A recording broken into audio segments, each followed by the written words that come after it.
Story 1. I've been a trucker for close to 15 years now. This happened to me in 2017. I was driving an overnight haul through the Mojave Desert in California, headed for a destination in Arizona.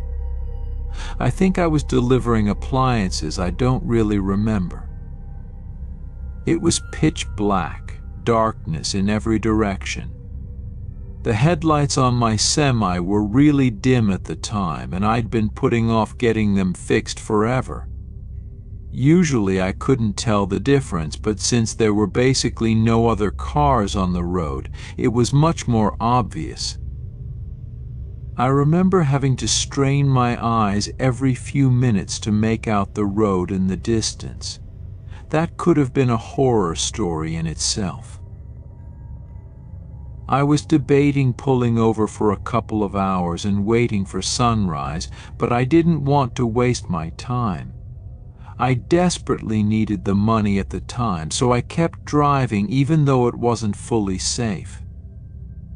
I figured since it was basically a straight line, it would be okay. I think it was about an hour before sunrise when I saw something approaching fast in the distance. Worried about hitting an animal, I slammed on the brakes. As my truck screeched to a stop, I realized what was in front of me, a car with its hazards on. The weird thing was that it was in the exact middle of the road, like literally on the double yellow. What was even weirder was that the passenger door was wide open. My truck stopped maybe a foot before hitting it. Not to toot my own horn, but I'm a pretty fearless guy and I know my way around a bar fight. Because of this, I wasn't really scared when I saw the car. I was more curious than anything. I thought maybe someone needed a jump or something, so I reversed the semi and pulled over. I thought about throwing some flares down, but decided against it since I hadn't seen a single other car on the road besides this one. I got out of my truck and made my way over to the car. It was a warm, still night. I remember thinking how strange it was that there was almost no wind. It was also really quiet that night. The faint click of the hazards was the only sound in what felt like the entire desert. I got a little closer to the car. I vividly remember that it was a new-looking red Ford Fusion. I approached the car a little cautiously. Like I said, the passenger door was wide open. I walked around the car and stopped in my tracks. It was completely empty. I made sure of it too, checking the back seat and anywhere someone might be laying down. There was literally no one inside. All of a sudden, I was much less sure about the situation. I was expecting someone to need help of some sort. Maybe even someone who took a nap in a really dumb spot. I certainly wasn't expecting this, though. The car was literally empty. I cast a few glances over my shoulder, feeling a lot more uneasy now. I kept whipping my head around, looking in every direction. I felt like someone was going to charge me or something. The problem was, it was so dark that I couldn't see that far in front of me, except for what was lit up by my truck's headlights. It was eerie. I waited a while longer, thinking about getting back in my truck and forgetting about this whole thing. Someone was out there somewhere. Against my better judgment, I decided to keep investigating. I looked inside the car, but everything seemed completely normal. The key was even in the ignition, although the engine was turned off. I got back out of the car and made my way over to the trunk. Might as well have a look, I figured. I went to open it, but it wouldn't budge. Locked. I grabbed the key out of the ignition and unlocked the trunk. Still though, the thing wouldn't budge. It was jammed from the inside somehow. I opened the back door and tried getting at the trunk through the back seat. To my surprise, it actually opened. There were 3 squished garbage bags back there, along with a rope that was tying the trunk closed. I remember glancing one more time over my shoulder before reaching for them. The coast was clear. I must have been within 5 inches from one of the bags when the loudest gunshot I've ever heard rang out into the night. I slammed my head on the roof of the car in shock. I didn't even think. I threw the keys on the front seat and got out of the car as fast as I could. As I was climbing into my semi, I heard a grungy voice yelling in the distance. He yelled "hey" a bunch of times, and his voice seemed to be quickly approaching. I scrambled into the semi and turned it on. I threw it in gear as fast as I could. I remember cursing a bunch of times as the engine initially stalled. And that's when I saw it. As my truck began pulling out, I saw a person standing at the trunk of the car. It was a short, husky guy with red hair. He was wearing overalls and shin-high boots. In his left hand, he was holding a small shovel. In his right, though, was an old-looking hunting rifle. We locked eyes for a few seconds as my truck began to drive past him. He didn't move. I remember him not looking crazy or anything. He had this worried look on his face. As I passed him, he dropped his shovel and started waving his hands. He yelled "wait" a few times, but I wasn't staying there another second. As I drove away, I watched in the rearview mirror as he ran after my truck for a few seconds before sprinting back to his car. It was clear he wanted me to stop, but there was absolutely no way I was going to do that. I stepped on it, pushing the semi much faster than I should have. I drove for like 5 minutes and started to think I was in the clear, but then I saw headlights fast approaching behind me. I remember feeling more scared than I've ever felt in my entire life. I called the police and told them what happened to the best of my ability. That's when the car was basically right on my tail. It started honking like crazy at me. I honestly didn't know what to do, so I just kept driving, praying to God he wouldn't try and ram me. After like 15 minutes of this, he cut in front of me and hit his brakes, forcing me to slow down. I was just about to crash into him when finally some flashing police lights appeared ahead. The Ford veered off to the right and sped into the desert, disappearing from sight. I pulled over and waited for the officer to show up. I frantically told him what had happened, but the useless cop decided to get a report from me rather than chase the guy down. I was so pissed about that. I told the guy like twice that he could probably catch up to him if he left now. The cop told me not to worry and that they'd do a thorough search as soon as backup arrived. He sent me on my way and said they'd call me if they ever had an update for me. They never did. None of my buddies have a story this crazy, and I've told it more times than I can count.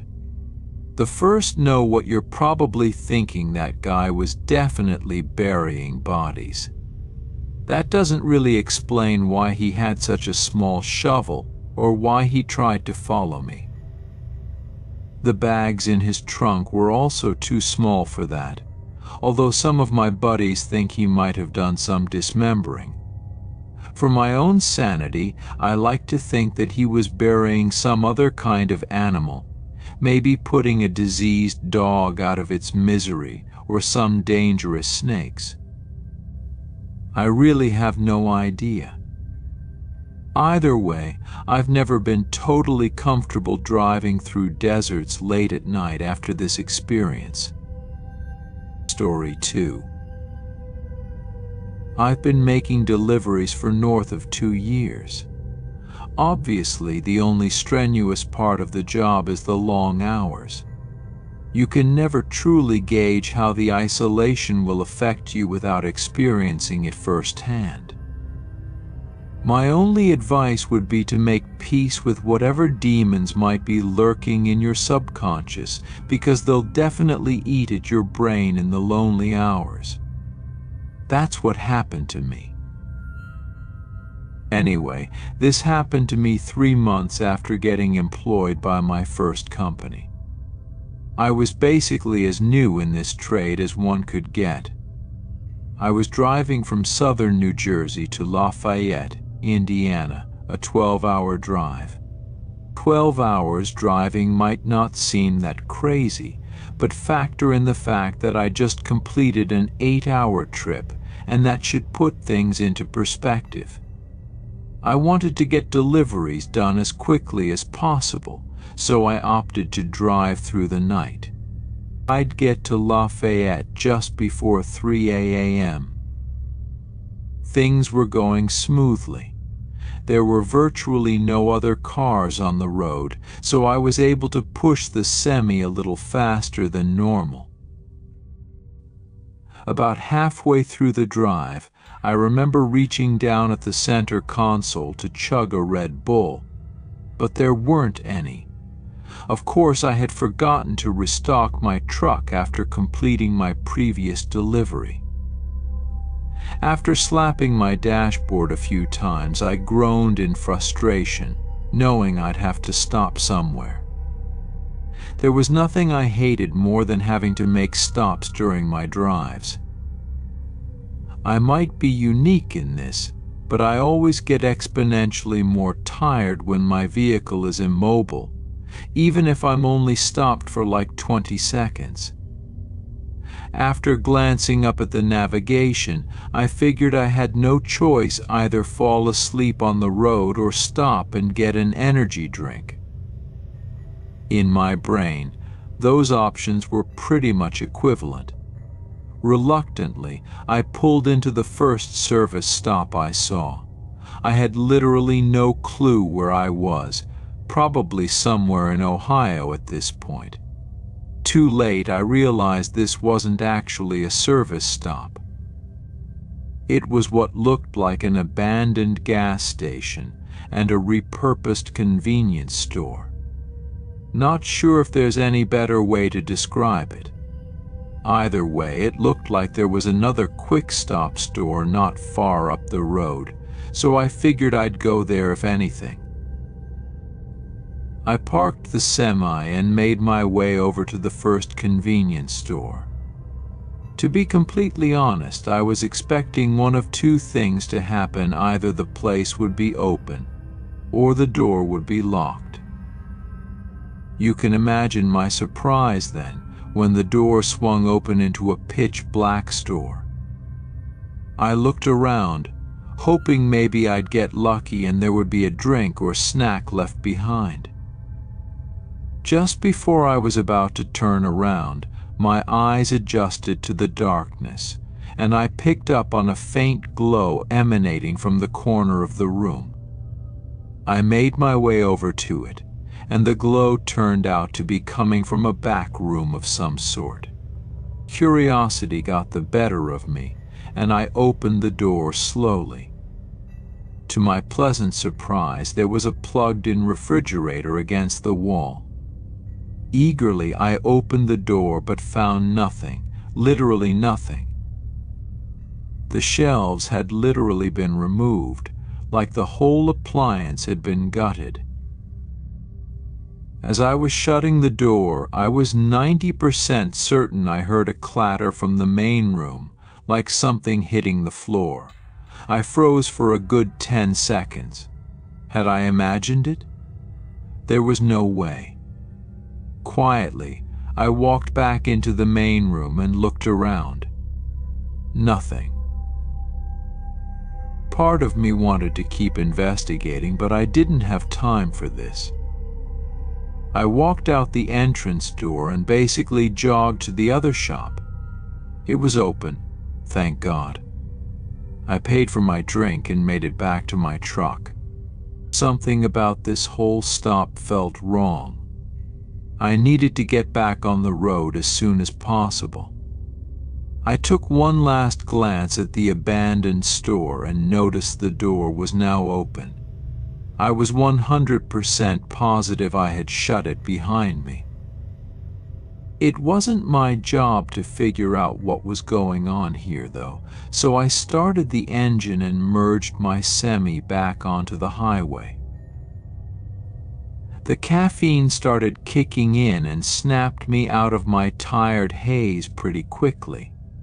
My mind began to wander, and I started thinking about how bizarre that whole thing had actually been. I guess a squatter in an abandoned building wasn't the strangest thing in the world, but my brain couldn't explain that refrigerator no matter what theory I thought of. I tried to forget about it and kept driving. It was then that I started noticing weird movements in the curtain behind me. Sweat started dripping down my forehead. I watched in the rearview mirror as the curtain seemed to billow and move, even though I didn't have the air on. I thought the worst there was someone in my truck. I didn't have any weapons on me or anything, so I discreetly punched in the nearest police station on my phone. The drive there was the most tense and horrifying 20 minutes of my life. I kept imagining that person reaching out to grab me or trying to crash my truck. Finally, I approached the police station. I stopped the semi as close as I possibly could get and basically ran over to the police station. In seconds, my truck was surrounded by police, and after I opened the back, what I saw will stay with me for life. The police pulled out 3 homeless-looking people, 2 men and 1 woman. They were wearing rags and were wrapped in nasty-looking blankets.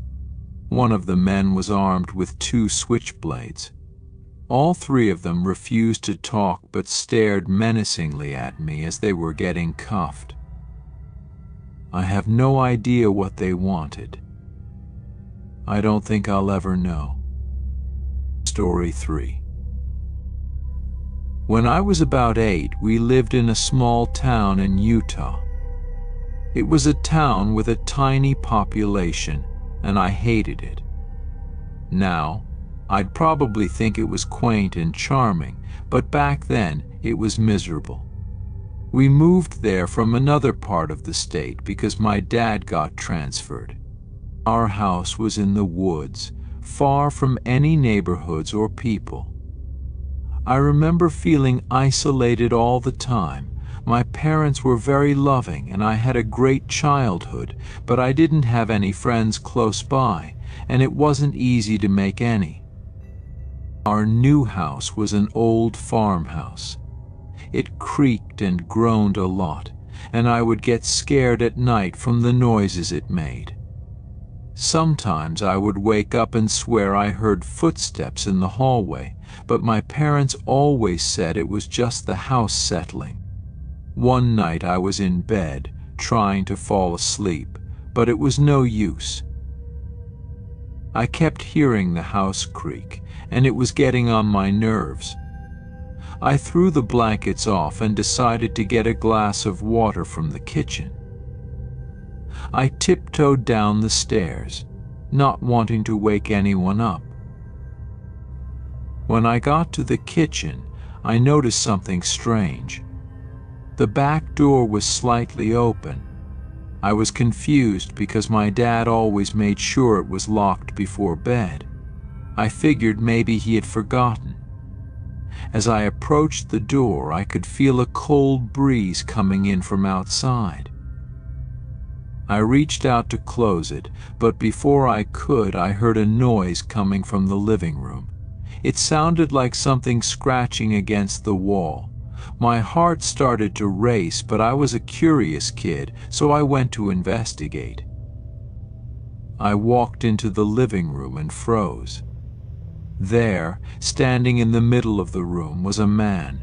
He was tall, with long, messy hair and dirty clothes. He was facing away from me, scratching the wall with his nails. I wanted to scream, but nothing came out. I just stood there, paralyzed with fear. The man suddenly stopped scratching and slowly turned around.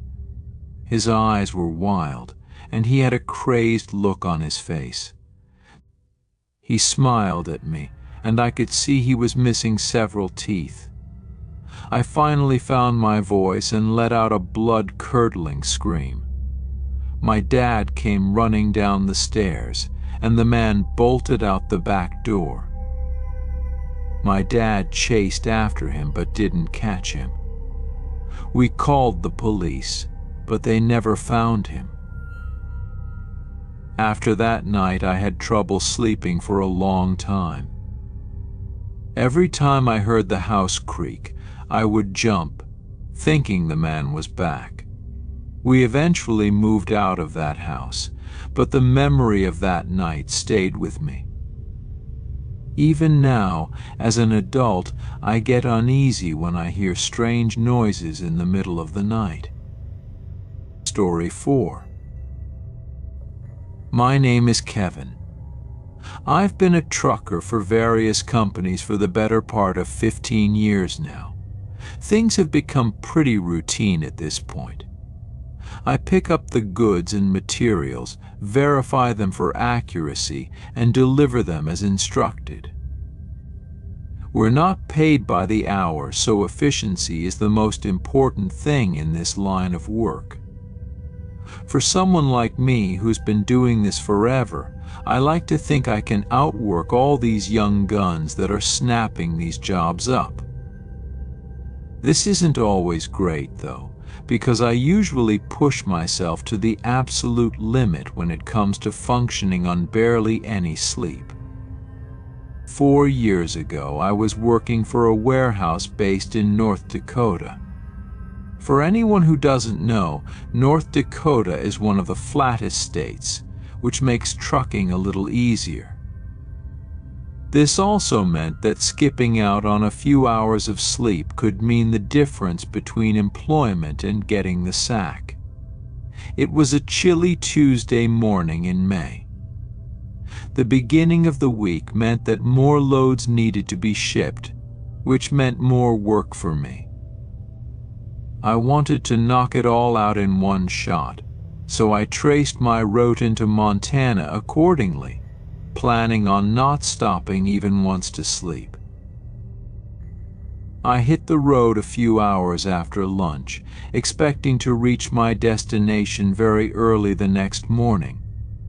I pushed the semi as much as possible, doing maybe a couple over the speed limit. It was getting late, and I remember rubbing the crust from my eyelids as the clock ticked past midnight. I was having trouble keeping my eyes open, but I only had about an hour left in this drive, so I gritted my teeth and kept going.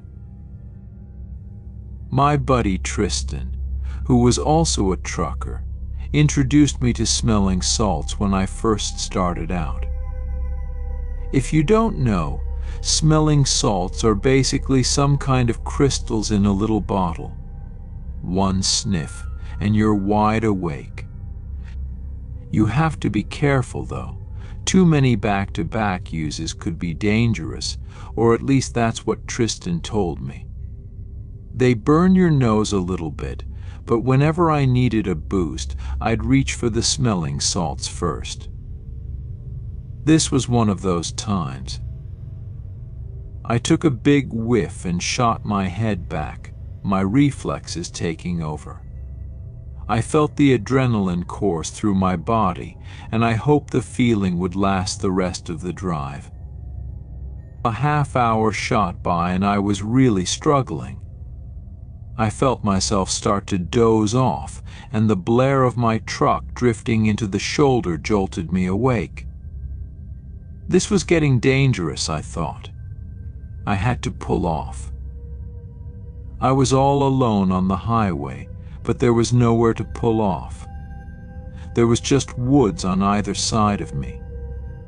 I slowed the truck down, searching desperately for somewhere to pull over. At this low speed, my headlights pierced through the darkness, and I was able to see a lot more.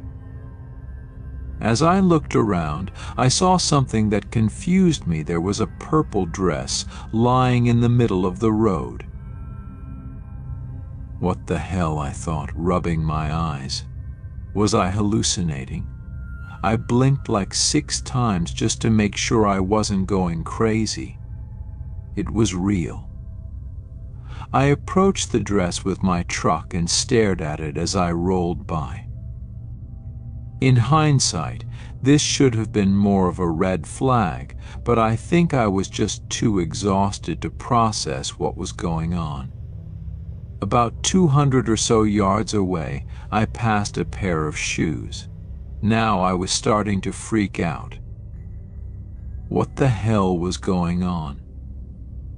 I passed the shoes, praying to God there would be a place to pull off soon. My old man David was a super religious guy, so I clutched his old cross and hoped he would come through for me. A little further up the road, I saw a bunch more random clothing, some of which looked like little kids' clothing. This time I stopped the truck. The panic started to set in. Something was very, very wrong. I sat in the driver's seat with the truck at a standstill.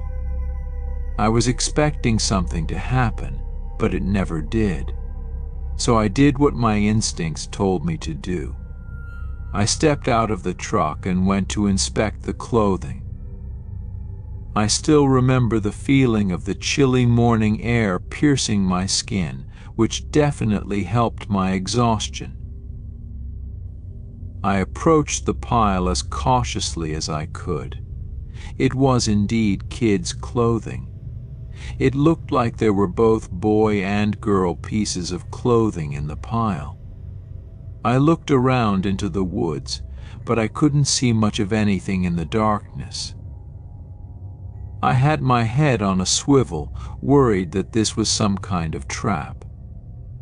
I decided it was not my business to figure out what was going on, so I made my way back to my truck.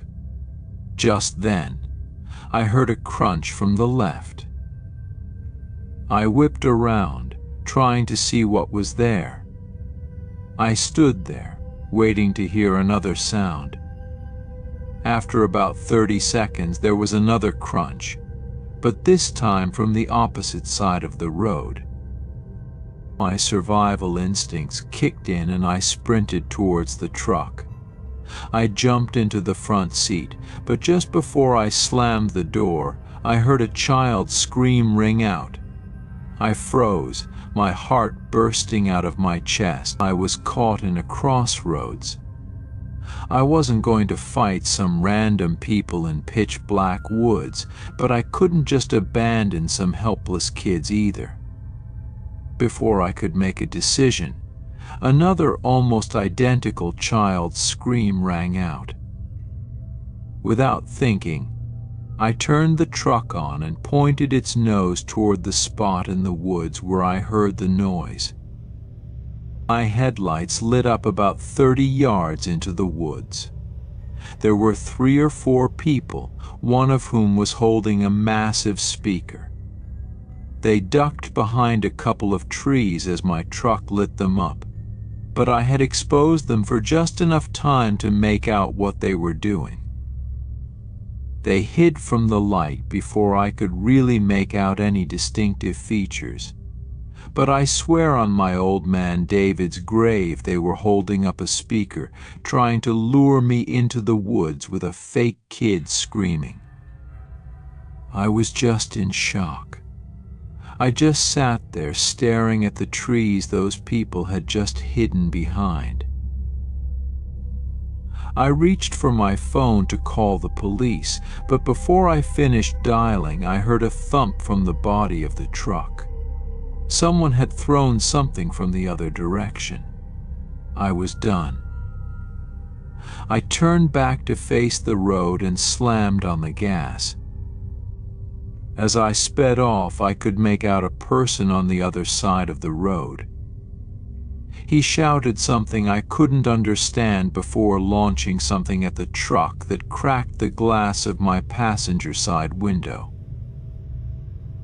I drove the final hour in silence. I was too scared to process what had just happened, but there was no way in hell I was stopping to sleep in those woods. I completed my delivery and then knocked out. I must have slept for 10 hours straight.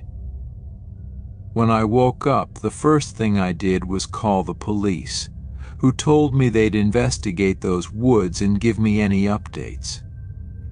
I then thought about the whole thing and how stupid I was to get out of my truck. I should have just minded my own business, but the thought of some kids being kidnapped or worse was just too much for me to ignore. To this day, I still have no idea what those people were trying to do. I don't know why they didn't just rush me when they had the chance, or what they were planning to do to me if I ran out in the woods after the kids screaming. In all my years of being a trucker, nothing has ever come close to being as strange or downright terrifying as this experience. Story 5. My great aunt was a wonderful woman, full of joy and life. She had a very bright and friendly personality. She was one of those people who would always go out of their way to make you feel welcome, happy, and satisfied. I loved her very much. We were close despite the fact that she lived 2 states away, and we didn't get to see each other very often. One day, out of nowhere, my mom got a call from the local police. Apparently, a neighbor hadn't seen her in a few days and called the police for a wellness check. They found her dead in her home. My mom and I were devastated by the news. We packed up the car and drove down there immediately. On the way, my mom and I called her neighbor to get more information. The neighbor told us that my great aunt was still smiling when they found her. It was like she had accepted her fate and left the world with a smile on her face. I found it odd but kind of nice that she went peacefully. When we arrived at her house, we were greeted by a woman who claimed to be one of her close friends. She was crying and kept telling us how much she would miss her. After talking for a while, she left and we went inside. The house felt different. It was as if it knew that its owner was no longer there. It felt colder, emptier, and almost eerie. We started looking through her things, trying to decide what to keep and what to donate. As we were going through her belongings, we found a box full of old photographs and letters. Most of them were from when she was younger, but some were from the last few years. We decided to take the box with us and look through it later. That night, we stayed in her house. My mom took her bedroom and I took the guest room. As I was trying to fall asleep, I kept hearing strange noises. It sounded like someone was walking around the house. I thought it was just my mom, so I didn't think much of it. I eventually fell asleep, but I had a strange dream. I dreamt that I was in my great-aunt's house, and she was there with me. She was smiling and laughing, just like she always did. But then her smile started to fade, and she looked worried. She told me that she was scared and that something was coming for her. I tried to ask her what she meant, but she just kept repeating that she was scared. I woke up in a cold sweat and couldn't shake the feeling that something was wrong. The next morning, my mom and I decided to start packing up her things.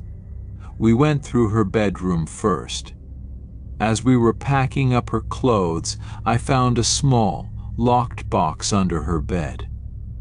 I asked my mom if she knew what it was, but she had never seen it before. But we decided to open it, and inside we found a collection of old letters and photographs. The letters were from a man named William, who my great-aunt had apparently been in love with many years ago. The photographs were of the two of them together, looking happy and in love. We had never heard of William before, and my mom was shocked to learn that her aunt had been in love with someone that she had never mentioned. As we were looking through the letters, we found one that stood out. It was dated just a few days before my great-aunt had died. In the letter, William wrote that he was coming for her and that they would be together again soon. He told her not to be scared and that he would take care of her. My mom and I were both confused and a little creeped out by the letter. We had no idea who William was or what he meant by coming for her. We decided to do some research and found out that William had died many years ago in a car accident. My great-aunt had been devastated by his death and had never really gotten over it. We realized that she had been waiting for him to come for her all these years. My mom and I were both freaked out by the whole situation, but we decided to try and focus on the happy memories we had of my great-aunt. A few days later, we had her funeral. It was a beautiful service, and many people showed up to pay their respects. As we were saying our final goodbyes, I couldn't shake the feeling that my great-aunt was finally at peace, and that she was with William again. I still think about her often and wonder if she really did find the love and happiness she was waiting for all those years. Story 6. I used to be a trucker, crisscrossing the country so many times that I felt like I knew the land like the back of my hand. I thought I'd seen everything, but I was wrong. Something happened on my last route that makes me feel like I'm either going crazy or witnessed a warning sign for all of us. Not just truckers, but anyone living on this continent. Regardless, I'll never be able to go near that region again. I was heading east on Interstate 40 through the desert of New Mexico on my way to Richmond. I had just left Oxnard the previous day with a load full of produce, a typical route for me, something I've done hundreds of times. It was the start of the second day of my journey. I left the truck stop at about 4:30 in the morning and had been driving for about an hour. It was still dark out and there was almost nobody on the road. I found myself in one of the long, flat and empty stretches in the middle of nowhere when I suddenly had a tire blow out. It wasn't my first time, so I knew what to do and eased the truck off the road and came to a stop. I was mad about it, as I always made sure my tires were in good condition, but sometimes things just happen. I put my hazards on and got out to put reflectors on the shoulder and inspect the damage to see if it was something I could manage myself or if I would need roadside assistance. As I suspected, the tire was shredded, but I had a spare and everything I needed to change it. I was just about to lose a few hours of time. The night wind was blowing hard and cold. On second thought, I decided that even though I had a big magnetic flashlight, I should just wait for sunrise since it wasn't far off. While I was waiting, I figured I'd have a few cigarettes to calm myself down. I opened my passenger side door to block the wind and sat up on the step, just looking out at the big dark emptiness and all the stars while I had a smoke. It was quiet, immensely quiet. I went through several cigarettes, and when I was done, I flicked the butts into the scropeland. Admittedly, that was irresponsible, but I got my comeuppance. A huge gust of wind came and slammed the door shut right on me. I didn't have time to get out of the way, so I got smacked right in the face. What's worse, I had a lit cigarette in my hand as I tried to stop the door and shield my face, but it just got pushed into my lips and gave me a nasty burn. I shoved the door off of me and stumbled onto the shoulder, kicking and cursing the pain away. Thinking this trip was starting off pretty terribly, another cold blast of wind came from the northeast, seemingly just to add insult to injury. I turned to shake my fist at it for lack of anything else I could do when I saw something on the horizon.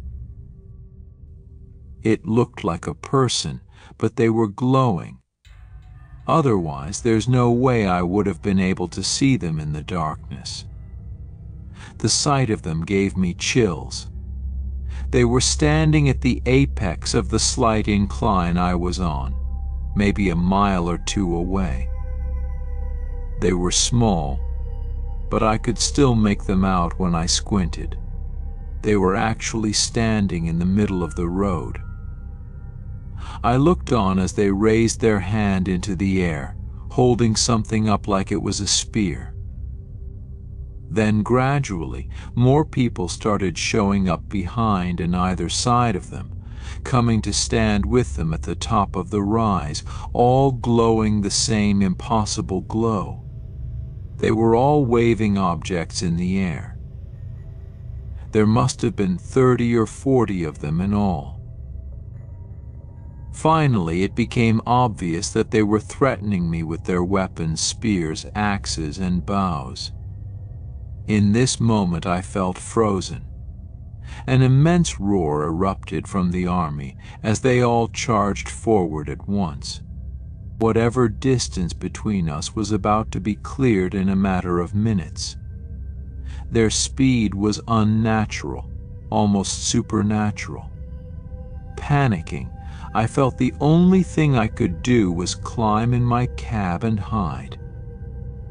But when I climbed up and tried to open the door, I had somehow locked myself out and my keys were still in the cab.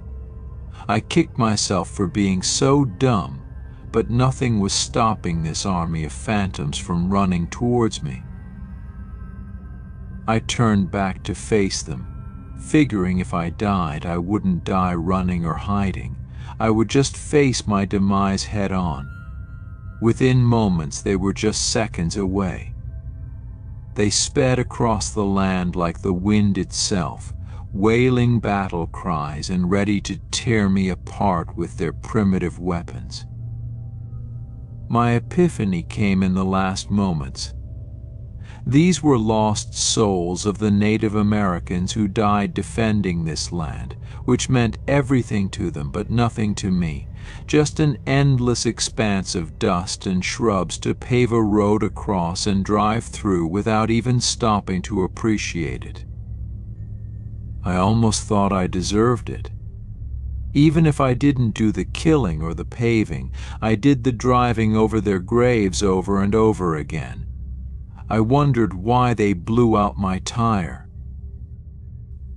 But then God arrived with the rising sun, and as the first light of the day touched their hollow glow, they all evaporated into thin desert mist, the wispiest morning dew in existence. The gust of wind charged right through me, and I was almost swept off my feet. I stood there in awe, watching the desert sunrise until a truck came rushing by and broke me from my trance. For the first time at that moment, I thought to myself, what a god-awful noise that is. Story 7. As a female trucker, I have to take extra precautions on the road. If I let my guard down for even a few seconds, I could end up seriously hurt. I don't say this hypothetically. Once, while I was stopped at a rest area doing some routine checks on my vehicle, I thought I caught a glimpse of a shady-looking man wandering around the truck parking lot. I didn't think much of it because I was getting ready to leave very shortly. So after I made sure everything was good to go, I hopped into my cab and locked the doors, thinking I was safe. I took a minute or two to look through my phone and queue up a podcast before getting on the road. Then I was off. Everything was business as usual for the next few hours until I was ready for a fill-up. I rolled into the station and started pumping diesel into my driver's side tank, still completely unaware that anything was amiss. But then, while I was on the other side, laying out my passenger side tank, I thought I heard the sound of my door opening and closing. I stopped fueling and checked around, even peeking my head inside to see if anyone was in there. I didn't see anything. I shrugged it off and told myself I better be more diligent about locking my doors, even when I step out just to fill up. Then I went back to my business. After filling up, I went inside the store for a bite to eat and to use their bathroom for number 2, and then I got back on the road. Everything was fine until a few miles down the highway. I felt a cold, sharp blade press against my throat, and a dirty hand put my neck in a vice grip. My heart sank to the floor, and suddenly I couldn't see anything but what was straight ahead. Then a man's voice spoke to me. "Turn off your radio and pull over," he whispered in my ear. Until I could figure out what I could possibly do, I did as he said. I couldn't call for help from my radio, and I couldn't reach for my phone in my pocket. It wouldn't do any good to start swerving. There was something in the cab that would help me, but I had to figure out a way to get it. I tried to think while I pulled off onto the shoulder and put on my hazards like I was having mechanical issues. Once I parked, the man grabbed my face and forced me to look at him. That's when I realized he was the sketchy guy I saw at the last rest area.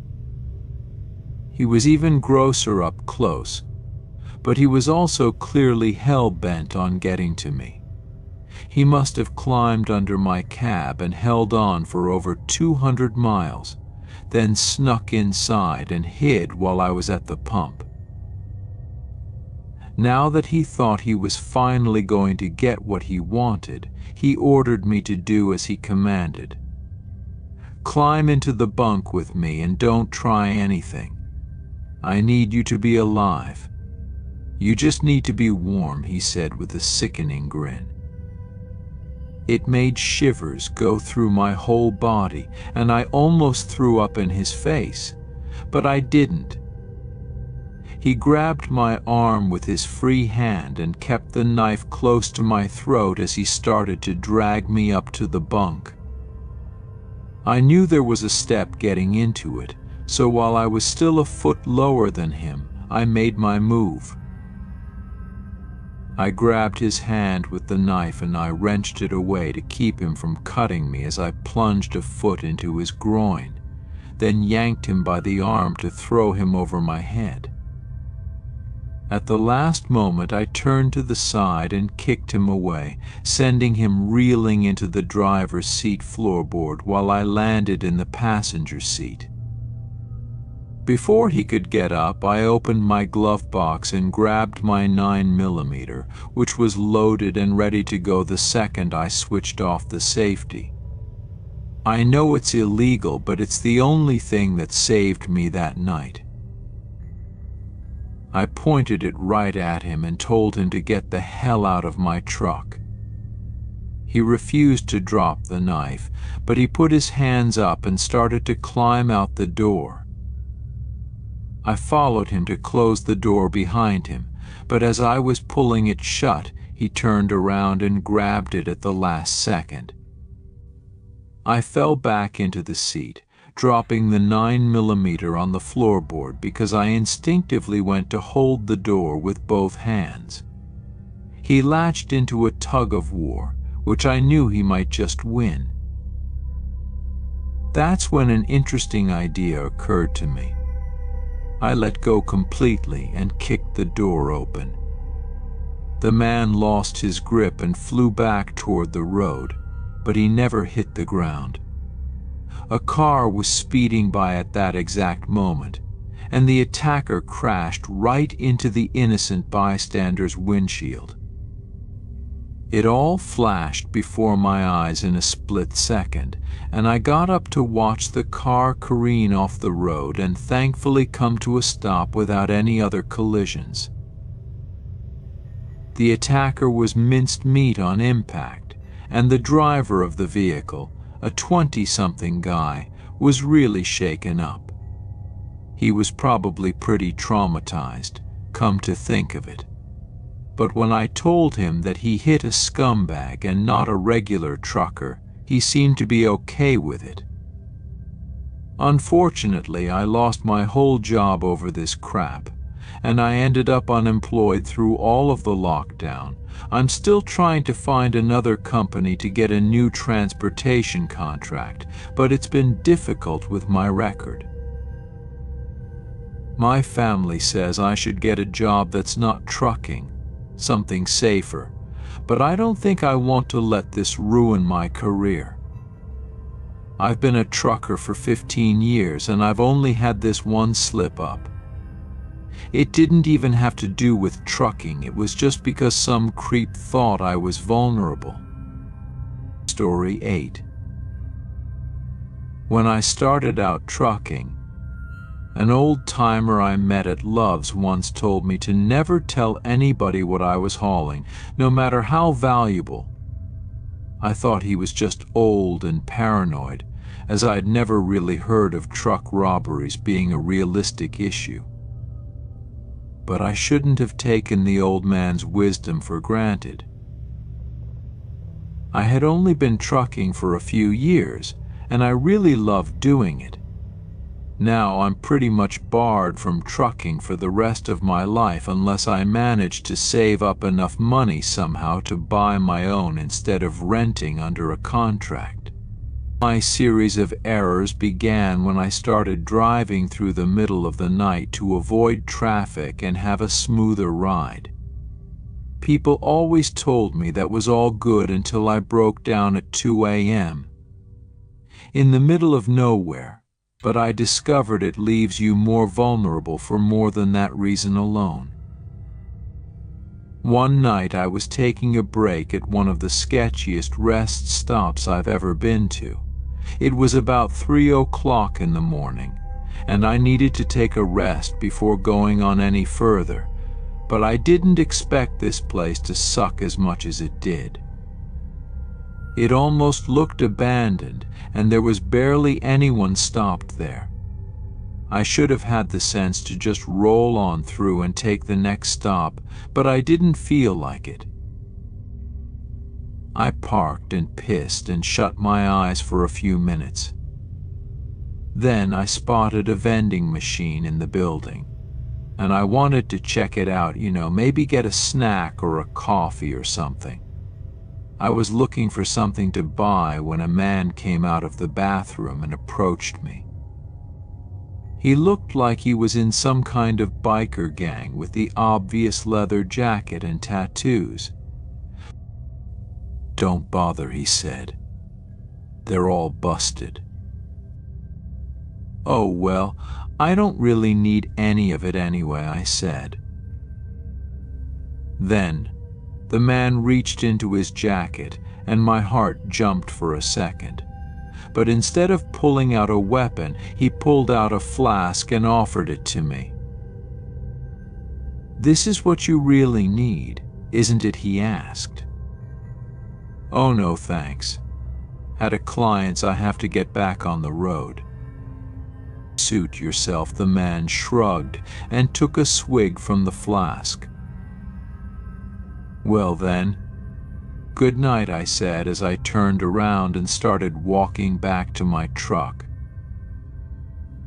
The man didn't follow me, but he didn't accept that I wanted the conversation to be over. "That's your truck out there," he hollered. I stopped and pivoted back to look. "Yep," I replied. "What are you hauling?" he asked. At that moment, I remembered what that old-timer had told me not to let anyone know if you've got something valuable in your trailer. I stammered for an instant, looking for a lie that would sound true. "Oh, just some toilet paper," I finally hollered back. "Just toilet paper," how the man chuckled and smirked, and just by the look on his face, I knew he could tell I was lying. "That ain't worth as much as it used to be," he added. Yeah," I said awkwardly, turning back around and walking back to my truck. "Safe travels," then I heard the man say over my shoulder. I climbed into my truck and got moving immediately. I had a bad feeling about this whole thing, and I knew that I might be reacting too late, but I had to get a move on either way, because I was lying.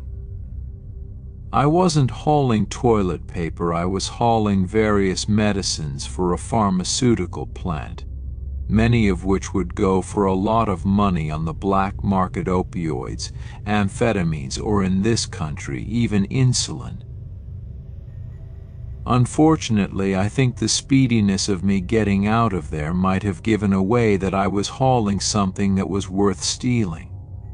I wasn't even fully merged onto the highway before a motorcycle raced up in front of me and started brake-checking me. I could tell from the jacket that it was the guy I'd been talking to, but now his face was covered. He took me for the kind of guy that wouldn't hit him and risk killing him, and he was right. I slowed down, and before I knew it, I was surrounded by cars on the left side of me, pushing me onto the shoulder. I kept going, even on the rough pavement, and then for a second I thought I might get a break. The bike in front of me moved out of the way, but then a second later, an old beat-up white van took its place and slammed on the brakes. I struck the van, and in a moment of rage, I decided to go full throttle and push the thing out of my way. However, when I looked out my driver's side window, the man on the bike was riding alongside the SUV that was blocking me in, and he was pointing a gun right at me. Panicked, I jerked the steering wheel to the left, causing the SUV and the biker to flinch, but they didn't let up. Suddenly, the biker fired his gun. The bullet went over the SUV and right through my window, lodging somewhere in the ceiling, but thankfully it missed me. Right about then, The passenger in the SUV leaned out of the window with a shotgun. It fired at my front wheels, blowing it out instantly. By now I knew I'd be killed if I didn't stop, so I finally gave up. I stopped and put my hands up, knowing what was about to go down was not going to be pretty. In seconds, they were slamming the cab and screaming at me to open the doors, or they'd force their way in and kill me. All of them were masked, so their identities were fully concealed, so I knew there was no point in trying to get a good description of any of them. I obeyed and unlocked the doors. I was yanked out by the biker and thrown to the ground. I caught a glimpse of my dash camera being destroyed before the beating started. Several of them went at me with clubs, brass knuckles, and boots. I tried to protect my head with my arms and hands, but I couldn't withstand it for very long until I went unconscious. That's the last thing I remember, being beaten to an absolute pulp. I woke up in the hospital a few weeks later, with everyone around me saying they thought I wasn't going to make it. I had a broken skull, shattered orbital, missing teeth, a broken jaw, cracked ribs, punctured lung and internal bleeding, and a whole universe of bruises and lacerations. They say I was found in a ditch by a passerby at dawn, a whole 3 hours later. The doctor said if it had been another hour, I would have died from swelling in my brain or suffocated on my own blood. It's truly a miracle that I survived. However, the police investigation never got far, unfortunately. The gang drove the truck on the flat tire to a clearing in the woods by the highway, rummaged through the cargo from cover, took everything of value, and left it there and fled. Suspects were identified based on fingerprints and my recollection of events, but the gang is still at large. They could be anywhere in the country at this point. Recovery was and continues to be a long and difficult road for me, and of course I had to file for bankruptcy because of the medical debt because, yeah, I'm not paying that.